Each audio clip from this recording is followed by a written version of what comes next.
రామాయణంలో రెండవ కాండ అయోధ్యకాండ. దాన్ని ధర్మకాండ అని అంటారు. ఎందుకు అలా అంటారో కారణాలు మనం పరిశీలిద్దాం. కైకేయి రాజుకి దశరథుడు మాట ఇచ్చాడు, రాజ్యం భరతుడికి ఇస్తానని. అలాగే కైకకి వరాలు ఇచ్చాడు దశరథుడు, రాముణ్ణి అడవికి పంపిస్తానని. తను ఇచ్చిన మాటకి కట్టుబడి ప్రియాతి ప్రియమైన తన కొడుకు రాముణ్ణి అడవికి పంపాల్సి వచ్చింది. అప్పుడు దుఃఖించాడు. రాముడితో అంటాడు, నువ్వు నా ప్రాణము, నువ్వు కానీ నన్ను విడిచి వెళ్ళిపోతే నేను ప్రాణాలను కూడా విడుస్తాను అంటాడు. ఆ అన్న మాట నిలబెట్టుకుంటాడు. ఆడిన మాట తప్పకూడదు అనే ధర్మం కోసం తన ప్రాణాన్ని కూడా త్యజిస్తాడు, ధర్మాన్ని పాటిస్తాడు. అది ధర్మకాండ అని పేరు.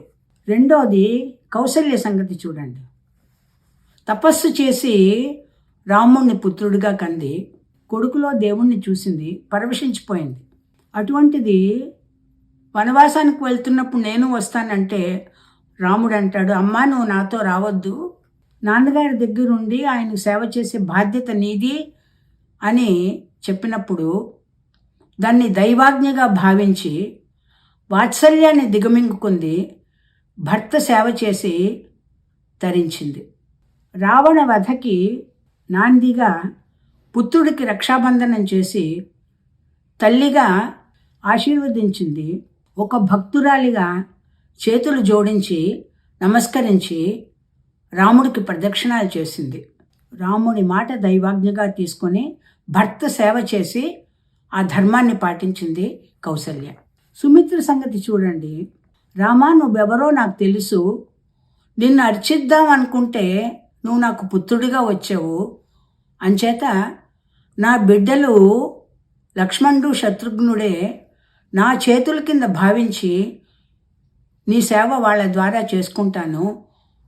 నీకు నువ్వు అనుకున్న ధర్మ సంస్థాపనకి ఆ లక్ష్మణుని శత్రుఘ్నుడిని నీ పాదాల దగ్గర సమర్పిస్తాను, అదే నా ఆరాధన అని చిత్రమైన రీతిగా మాట్లాడింది మాతృమూర్తి సుమిత్ర.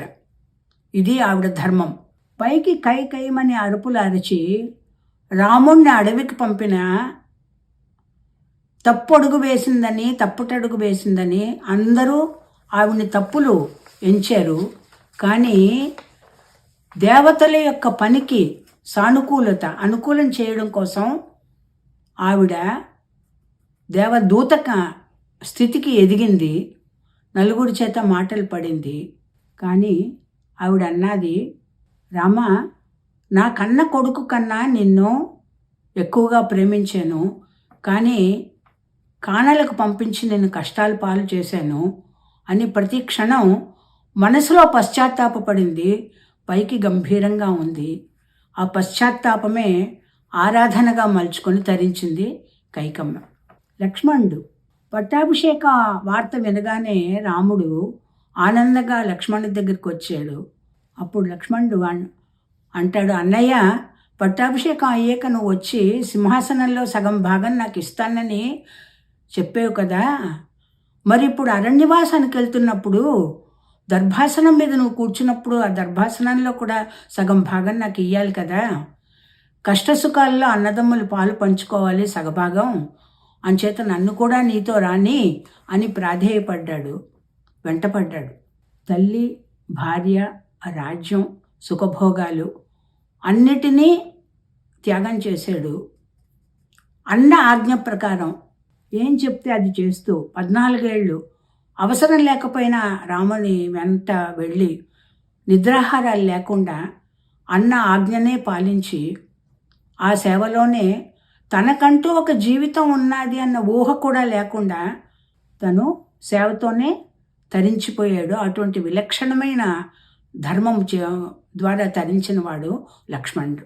ఎంతో కష్టపడి తల్లి సంపాదించి ఇచ్చిన రాజ్యాన్ని కాలదన్ని నాకు అర్హత లేదు, అన్నయ్య అర్హుడు అని చిత్రకూటానికి వెళ్ళి ప్రజలందరినీ తరలించి తీసుకెళ్ళి వెనక్కి రమ్మని ప్రాధేయపడిన రాముడు నిరాకరించి పాదుకులు ఇచ్చినప్పుడు ఆజ్ఞని జవదాటలేదు, శిరసావహించి వెనక్కి తిరిగి వచ్చి నందిగ్రామంలో, అయోధ్యలో అడుగు పెట్టలేదు, నందిగ్రామంలో 14 ఏళ్ళు ఋషి వేషంలోనే భోగాలన్నిటికీ దూరంగా ఉండి, స్వాతి జల్లు కోసం చాతక పక్షి ఎలా ఎదురు చూస్తుందో అలాగా రాముని రాక కోసం 14 ఏళ్ళు తపస్వి అయి ఉండి ఎదురు చూశాడు.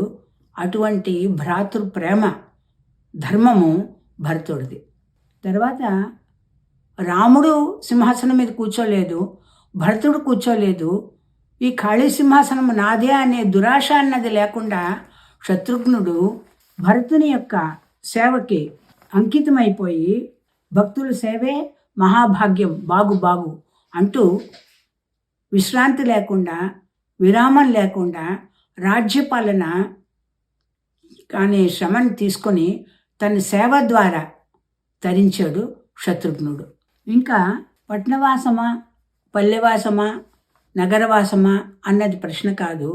హృదయంలోని సంస్కారమే వ్యక్తికి రాణింపు తెస్తుంది అని చెప్పి ఒక గుహుడు ఆతిథ్యమునిచ్చి ఆరాధన చేసి తరించాడు ఆటవికుడైన. అది అతని యొక్క ధర్మం. తర్వాత మంత్రశక్తి, యోగశక్తి తన స్వలాభాల కోసం, స్వార్థం కోసం ఉపయోగించకుండా లోక కళ్యాణం కోసము దాన్ని వినియోగించి భరద్వాజుడు, అత్రి, అనసూయ మహర్షులు తమ తమ ధర్మాల్ని పాటించి తరించారు అయోధ్యకాండలో. తర్వాత సీతమ్మ అంతఃపుర సౌఖ్యాలని తృణీకరించి ఆపదలకు బెదరకుండా పతి వెంట నడిచి వెళ్ళిన ధర్మపత్ని. కొడుకు అడవికి వెళ్ళిపోతుంటే కన్నీరు మున్నీరుగా ఏడుస్తున్న అత్తగారి యొక్క కన్నీటిని తన చీర కొంగుతో తుడిచి తన కన్నీటిని ఆపుకుంటూ ఆమెను ఓదార్చిన శీలవతి సీతమ్మ తల్లి. నువ్వు రాకు, అయోధ్యలో ఉండు అని భర్త అంటే, గొడుగు లేకుండా వానలో ఎవరైనా వెళ్తారా? నేను లేకుండా మీరు అడవికి వెళ్ళి ఏమిటి చేస్తారు అని నిలదీసి అడిగి, భర్తకి కర్తవ్య పాలన, కార్యసాధనకి భార్యాభర్తలు ఇద్దరు కలిసి చెయ్యాలని గుర్తు చేసిన గడుసరి సీతమ్మ తల్లి. ఇలా నిలదీసి అడిగినా కూడా అతను తప్పు పట్టుకోకుండా ఆమె మాటల వెనుక ఉన్న మెత్తని మనస్సుని గ్రహించుకున్నాడు ఆ శ్రీరామచంద్రుడు. అది వారి యొక్క పవిత్ర దాంపత్య జీవితంలో ఉన్న పవిత్రత. ఆ పవిత్రతకి వాళ్ళు ఎప్పుడూ కూడా దూరం అవ్వలేదు. అది ఆవిడ పాతివ్రత్య ధర్మం. ఇది అయోధ్యకాండలో మనకు కనబడుతుంది. యజ్ఞం ద్వారా పుట్టాడు, జన్మించాడు. యజ్ఞ రక్షణ కోసం విశ్వామిత్రుడితో శిష్యుడిగా వెళ్ళాడు. యజ్ఞభూమిలో పుట్టిన సీతను వివాహమాడాడు. యజ్ఞ విరోధులైన రాక్షసులందరినీ సంహరించాడు. యజ్ఞములు చేసే ఋషులని రక్షించాడు. సాక్షాత్తు యజ్ఞస్వరూపుడైన ఆ శ్రీరాముడు ఒక శిష్యుడిగా, ఒక పుత్రుడుగా, ఒక సోదరుడుగా, ఒక భర్తగా, మిత్రుడుగా, ఆశ్రితుడుగా, రాజుగా, శత్రువుగా సర్వధర్మముల్ని సమగ్రంగా పోషించాడు. అంచేతే రామో విగ్రహాన్ ధర్మ అని చెప్పి ఒక రాక్షసుడి చేత కూడా ప్రశంసలు అందుకున్నాడనమాట. అంచేతే కైకతో అంటాడు, నేను ధర్మమును పరిపాలించే ఒక ఋషిని అని చెప్పి కైకకు చెప్తాడు. దూషించవలసిన, ద్వేషించవలసిన కైకను కూడా తను దూషించలేదు, ద్వేషించలేదు సరికదా, ఎవరైనా దూషిస్తే కూడా వాళ్ళని మందలించాడు. కైక దగ్గరికి వెళ్ళి చెప్తాడు, అమ్మ, రాజ్యభారంతో కుంగిపోకుండా మనస్సుకు ప్రశాంతత కలిగేలాగా నాన్నగారు నువ్వు నన్ను అడవులకు పంపించి చాలా నాకు ప్రశాంతతను కలిగిస్తున్నారమ్మా అని ఆవిడ్ని ఓదార్చి ఆవిడ్ని క్షమించిన క్షమాశీలుడు రాముడు. అడవికి వెళ్తున్నప్పుడు రాజ్యం వదిలి వెళ్తున్నానే అనే బాధ లేదు. వృద్ధుడైన తండ్రిని సేవ చేయకుండా వదిలేసి వెళ్ళిపోతున్నానే అని బాధతో కుంగిపోతూ ముందుకు నడిచాడు రాముడు. ఇది పితృభక్తితో తరించవచ్చు అని చెప్పి ఆ ధర్మాన్ని మనకి అక్కడ చాటి చెప్పాడు. అందుకే బిద్దువి నుంచి భూమికి దిగి వచ్చాడు ఆయన. అంచేత రామాయణంలో ఉన్న పాత్రలన్నీ యొక్క ధర్మాలన్నీ కూడా ఈ అయోధ్యకాండలో మనకి వాల్మీకి వర్ణన చేసి చూపించాడు. రామాయణ సారమంతా ఈ మధ్య ఎక్కడో చదివాను, చాలా నచ్చింది. అదేమిటంటే, హక్కుల కోసం పోరాడే కన్నా బాధ్యతల నిర్వహణ కోసం ప్రయత్నించడం చాలా శ్రేష్టం. ఇది రాముడి యొక్క తత్వం. అతను సింహాసనం కోసం, హక్కుల కోసం వెళ్ళలేదు, బాధ్యతల కోసం అడవికి వెళ్ళాడు. సుఖాల్లోనే కాదు, కష్టాల్లో కూడా పతిని అనుసరించాలి అన్నది సీత తత్వం. కష్ట సుఖాల్లో సంతోషంగా పంచుకోవాలి అన్నదమ్ములతో అన్నది లక్ష్మణుడి యొక్క తత్వం. నమ్మిన వారి కోసం ఎంతకైనా తెగించి పాటుపడాలి అన్నది హనుమంతుడి యొక్క తత్వం.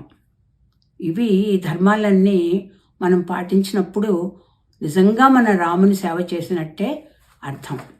రాముడి గురించి, రామాయణాన్ని గురించి ఎంత చెప్పినా తనివి తీరదు. ఈ నేపథ్యంలో చాలా రోజుల క్రితం విన్న ఒక మంచి పాట గుర్తుకొస్తుంది. రాయినైనా కాకపోతిని రామ పాదము సోకగా. ఒక రాయి రాముని యొక్క స్పర్శ తగలగానే శాప విమోచనమై అహల్య కింద అయిపోయింది.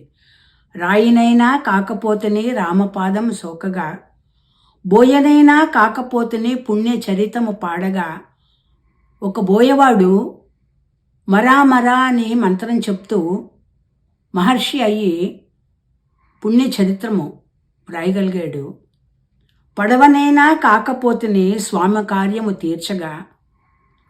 మామూలు ఒక కర్ర పడవ భవసాగరాన్ని దాటించే రామచంద్ర ప్రభుకి గంగానదిని దాటించడానికి ఆ పడవ ఉపయోగపడింది. పక్షినైనా కాకపోతిని ఒక స్త్రీకి అడవిలో పక్షినైతే అతివ సీతను కాచగా. జటాయువు రూపంలో ఒక పక్షిగా వచ్చి తన ప్రాణాలని అడ్డి ఆవిని రక్షించడానికి ప్రయత్నించింది.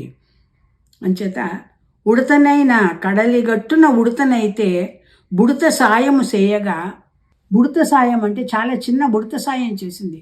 చిన్న పిసర ఇసుక తీసుకెళ్ళి అక్కడ వేసి ఆ ఉడత ఆప్యాయంగా వీపు నిమిరినప్పుడు కాలమెల్లా రామభద్రుని వేలు గుర్తులు మ్రోయగా. ఆయన యొక్క వేలి యొక్క గుర్తులు ఆ వంశమంతా కూడా వీపు మీద గుర్తులుగా ఉండిపోయాయట.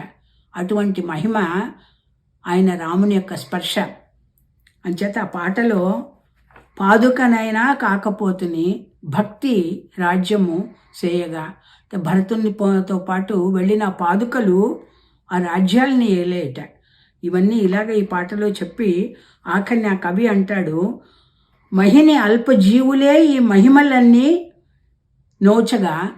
వాళ్ళ పుణ్య ఫలం వల్ల ఇలాంటి మహిమలన్నీ అల్పజీవులవన్నీ, ఉడత, కాకి, ఈ పక్షి, ఇవన్నీ అలాంటివి మహిమలన్నీ నోచగా.